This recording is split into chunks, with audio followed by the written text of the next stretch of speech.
I start by thinking of the Ford Foundation and other foundations like it as a resource for change. And I ask myself, how does change occur?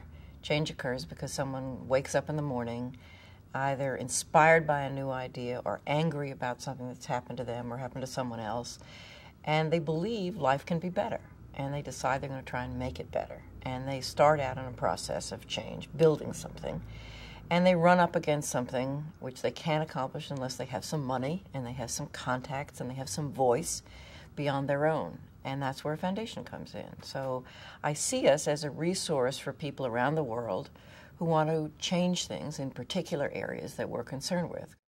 When a new program officer starts, one of the things they can do is sit down with a mission statement that begins with a sentence that the Ford Foundation is a resource for innovative people and institutions worldwide. The word resource is very important. For me, it means two things. It means, first, a point of view. It means that you don't come with a solution. It says instead you want to be part of the solution. You're a resource, not the answer. And second, it means that you need to be resourceful as a program officer, bringing things to the grantee that they don't have. Then if you move on to the point about innovation in the mission statement, you're really being asked to think about what is the nature of that new thing and how could this innovation be spurred in some way by the resources the foundation has. If you are doing truly innovative work, the course ahead is not clear. You cannot be assured of a particular result. You cannot be assured of a success.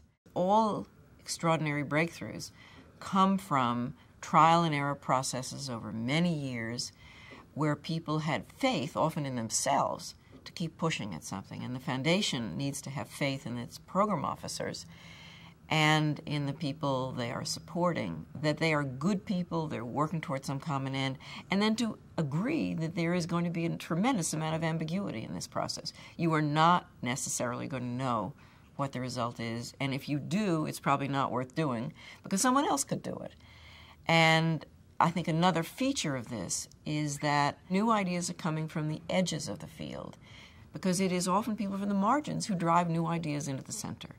You have to create an atmosphere in which program officers are able to take risks, want to take risks, and can live through the risks that fail. And they need to have, each program officer, a real tolerance for ambiguity. They can't know what's going to happen.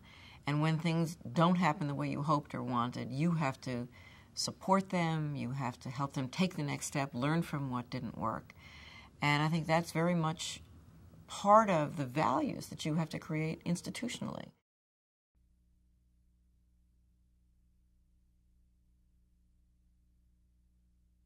One of the most neglected contributors to problem solving is the people who are experiencing the problem themselves, right in the community.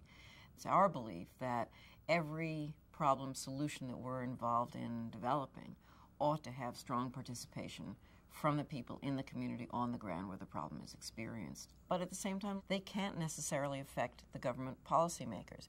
They can't necessarily bring in extra funds. A foundation program officer has the opportunity to bring funds into the mix to help make bridges so that the voice of those local people can be heard in the policymaking community so that their work can be studied and researched and a record made of the achievements of that work, and so that can become part of a convincing argument for change. You should try and work at multiple levels because that's how problems get solved.